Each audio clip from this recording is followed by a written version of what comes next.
Daniel Lara Farías. Bueno, cuéntanos, ¿cómo está la situación de Venezuela hoy? Porque uno siente que el régimen no se atreve a meter preso a Juan Guaidó, que vuelve a amenazar con la eliminación de la Asamblea Nacional, pero es pura amenaza y más nada, que lo único que tiene es meter preso a uno que otro opositor cada 2 o 3 días, ¿no? ¿Cómo ves la situación? Porque yo lo veo al régimen muy débil. Yo siento que el régimen está desde hace mucho rato que se cae, pero que no hay quien lo tumbe. O sea, siento tengo esa sensación. Porque estamos hablando de la peor crisis económica de nuestra historia, de la historia de cualquier país en América Latina. Estamos hablando de una situación calamitosa donde lo único que sostiene al régimen parece ser las armas y el miedo, obviamente. Pero desde el punto de vista económico, desde el punto de vista político, desde el punto de vista social, desde el punto de vista cultural, la revolución chavista está derrotada en todos los ámbitos. O sea, como movimiento político eso no existe. O sea, eso fue derrotado. Para empezar, dejó de ser movimiento político para pasar a ser una banda de delincuentes asaltantes del poder. Entonces, desde el punto de vista político, desde el punto de vista social, cultural, económico, esa gente está derrotada. ¿Por qué no caen? Entonces, esa es la gran pregunta. Porque se le trata como se trataría a una dictadura de políticos, ¿no? Luchando democráticamente. Pero así todo, fíjate cómo lo tienen. Por cierto, quiero leerte son 5 puntos, 5 diferencias que escribe un sobreviviente de la tiranía cubana, que es Carlos Alberto Montaner, un hombre brillante, ¿ok? Que lamentablemente no me lo quiso grabar en video porque está escribiendo sus memorias en este momento. Vamos punto por punto. Él dice que hay 5 diferencias claves entre los dos embargos, ¿ok? Que el embargo de Estados Unidos a Cuba fracasó por unos motivos, pero que últimas medidas de los Estados Unidos a Venezuela sí son un éxito y sí tumban a la narcodictadura. Porque, entre otras cosas, por fin, internacionalmente ya se empieza a hablar de que es una banda de delincuentes, como hemos estado diciendo nosotros hace mucho tiempo. Primer punto, Cuba no comerciaba con Estados Unidos, pero sí lo hacía con el resto del planeta. Eso le permitió endeudarse con Japón, Francia, España, Argentina y Panamá. En esta oportunidad, la Casa Blanca ha sido muy clara. Los países y las empresas deben elegir entre hacer negocios en y con Estados Unidos o hacerlos con Venezuela. Es muy claro lo que sucederá. Hay otro punto que no vi. ¿Qué opinas de ese primero? Sí, fíjate que tiene la razón, pero es que hay un punto particular adicional, que es que Cuba pudo sobrevivir gracias a la alcahuetería latinoamericana y de los países que en medio de la Guerra Fría, para buscar un espacio propio, incluida la Venezuela capitaneada por Carlos Andrés Pérez o por Rafael Caldera, porque todo hay que decirlo, veían como una forma de tener perfil propio en cuanto a política exterior, diferenciarse de los Estados Unidos, manteniendo relaciones con Cuba y permitiendo contactos y convenios e intercambios de todo tipo. ¿O es que acaso no se la pasaban en Caracas y haciendo gira en Venezuela artistas cubanos al servicio del régimen, levantando divisas en Venezuela para llevarlas a su país? ¿O es que acaso no fue Jaime Lucinche el primero que llevó médicos cubanos a Venezuela? ¿O es que acaso no fue Fidel Castro invitado a la toma de posesión de Carlos Andrés Pérez? ¿O es que acaso no fue Rafael Caldera II a la cumbre iberoamericana con Fidel Castro sentado al lado? O sea, todas esas cosas no las va a tener Venezuela porque nadie se quiere retratar con un narcorrégimen, a menos que sean de la misma calaña. Antes que te salga espuma por la boca, que estuve a punto de ver un poquito, no, déjame continuar, espérate. Segundo, Estados Unidos ha creado otro foco de autoridad en Venezuela a partir de Juan Guaidó y la legítima Asamblea Nacional y le ha procurado un considerable respaldo internacional. Casi 60 países lo apoyan.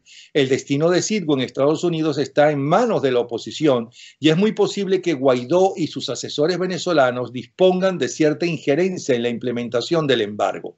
Esa posibilidad se desperdició en Cuba cuando Obama, contradiciendo sus propias palabras y declaraciones, elecciones, abrió incondicionalmente las relaciones con la isla y solo recibió de Raúl Castro el recrudecimiento de la represión contra los demócratas de la oposición. Exactamente. Y allí tienes la otra diferencia, que cuando se da el embargo contra Cuba, no se le quita nada prácticamente a Cuba en los Estados Unidos. Fue un embargo prácticamente punitivo como respuesta a la agresión en contra del capital proveniente de los Estados Unidos que fue expropiado en territorio cubano. Y no le dieron centavo. Exactamente. No expropiaciones, confiscaciones, que no se le pagó a ninguno de ellos. Por lo tanto, la diferencia es que los bienes que tiene Venezuela y el dinero y todo lo demás y las propiedades que tiene el Estado venezolano en los Estados Unidos superan a las inversiones que tenían los Estados Unidos en Cuba al momento de la revolución, si vamos a contar dólar a dólar. Entonces, evidentemente, el daño que se le puede infligir a la tiranía venezolana es infinitamente superior al que se le puede infligir a la cubana. Tercer punto que nos diferencia de la situación que vivió Cuba, según Carlos Alberto Montaner, que vuelve a repetir para la gente que nos están escuchando tarde, es sobreviviente de la tiranía cubana y uno de los principales intelectuales en lengua castellana. Que fino me salió eso de lengua castellana, ¿verdad? Tercero, la imagen del régimen de Maduro es espantosa. Está probado que asesinan. Es obvio que atropellan al pueblo. Se sabe por los testimonios de los encartados que es un narcoestado corrupto. Fidel hacía lo mismo, pero su imagen era mucho mejor. Cualquier jefe de Estado mostraba con orgullo su foto con el comandante. Iban a La Habana a verlo y a oír los disparates que decía, porque despertaba cierto interés antropológico. Maduro y su socialismo ornitológico, según dice Vargas Llosa, es el hazmerreír general. La revolución chavista carece de siquiera de una gloria ficticia como la que tenía la revolución cubana. Porque la revolución cubana vivió durante muchísimos años de la gloria de haber derrocado una dictadura a través de una lucha supuestamente heroica en las montañas. Gloria que se disipó muy rápido cuando vinieron los fusilamientos, cuando vinieron los atropellos, cuando vinieron los juicios contra intelectuales, la persecución en contra de todo tipo de minorías. Cuando eso ocurrió, el mundo hizo la vista gorda, ¿verdad? Eso es una gran realidad. Pero es que ni siquiera esa heroicidad muy poco genuina que se le atribuye a la revolución cubana se le puede atribuir a la revolución chavista. O sea, ¿dónde está la heroicidad del chavismo? Si Hugo Chávez lo que hizo en todos los momentos en que salió al combate como militar fue correr, esconderse y rendirse. Y lo vemos de Alfredo Cabello, que hasta se meó cuando lo fueron el 11 de abril a buscar. Y de Nicolás Maduro no se le conoce participación ni el 4 de febrero, ni el 27 de noviembre, ni el 11 de abril. No aparece en ninguna foto ni en ningún video. Por lo tanto... Cuarto. Dada esa imagen, es relativamente fácil que China y Rusia cambien sus alianzas. ¿Por qué y para qué sostener en el poder a un narcoidiota que habla con los pajaritos y encima está aliado con los terroristas islamistas que tanto en China como en Rusia han creado serios problemas? ¿Las considerables deudas contraídas por Caracas son la explicación? Es evidente que hay más posibilidades de cobrar acercándose a Guaidó que a Maduro. Incluso John Bolton dejó abierta la posibilidad de que Estados Unidos garantizara las deudas de si China y Rusia cambian sus alianzas y se colocan del lado correcto de la historia. Claro, maravilloso. El problema es que China y Rusia no están apoyando o por lo menos atacando al régimen chavista por el hecho de las deudas, sino que lo que en realidad le interesa tanto a China como a Rusia en este momento es tener alborotado el entorno geográfico y geopolítico de los Estados Unidos. Así como los Estados Unidos no se siente casada con los intereses de los demócratas de Ucrania.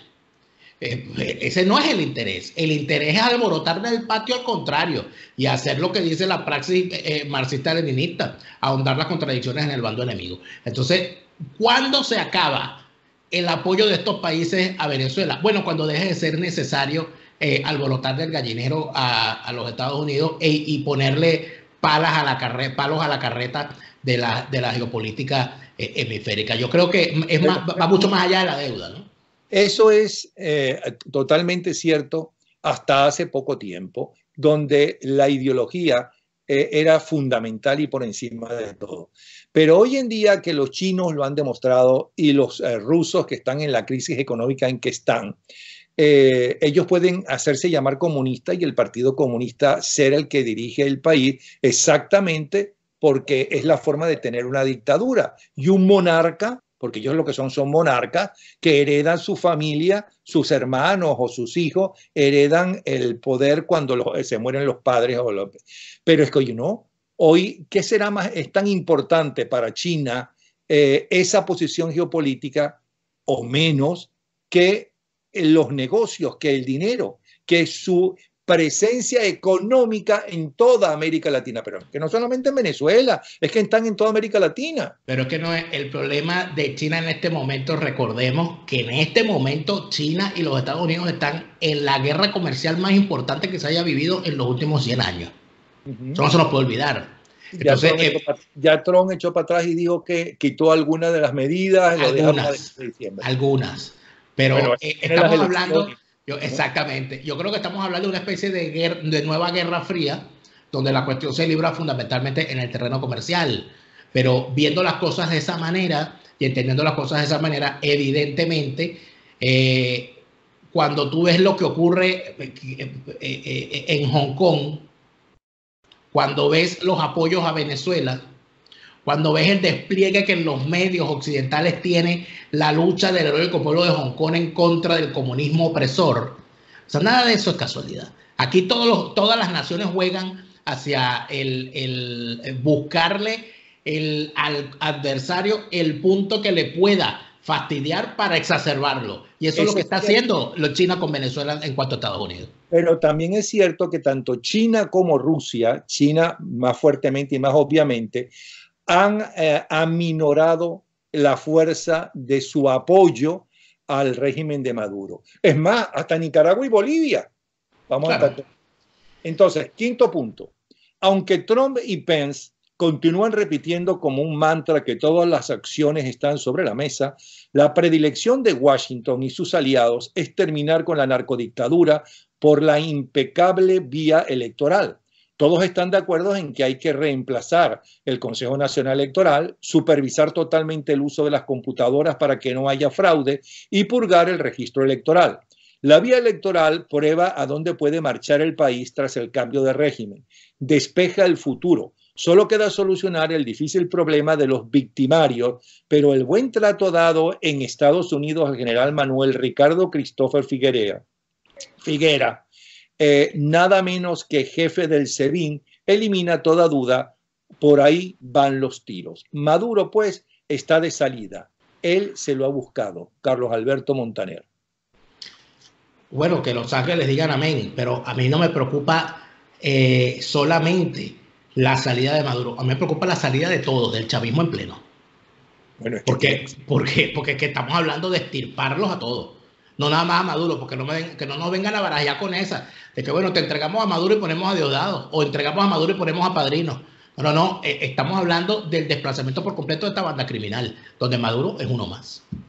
Yo creo y entiendo que es que a ciertos elementos, como suele hacer la justicia norteamericana, le aminoran los pecados, las sanciones por los pecados, a cambio de que colaboren, ayuden a develar unos capos mayores o lo que sea en los juicios.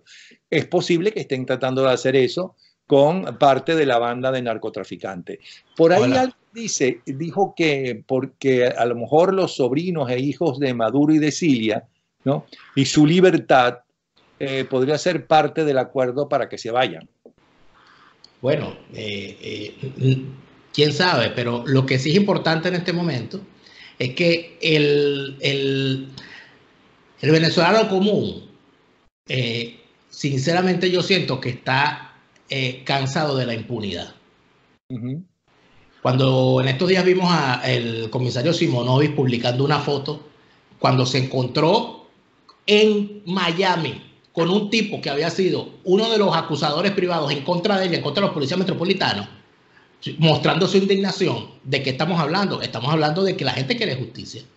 La gente necesita que la impunidad quede en el pasado. Esto no quiere decir que se le vayan a poner trabas a una transición, pero sabemos que si bien hay unas cuotas de impunidad siempre en estas cuestiones transicionales, mira, yo no creo que nosotros podamos vivir tranquilos en el futuro si los esbirros permanecen, algunos libres, otros disfrutando de lo robado y de lo atesorado, y algunos otros inclusive cambiándose de chaqueta y permaneciendo en el poder.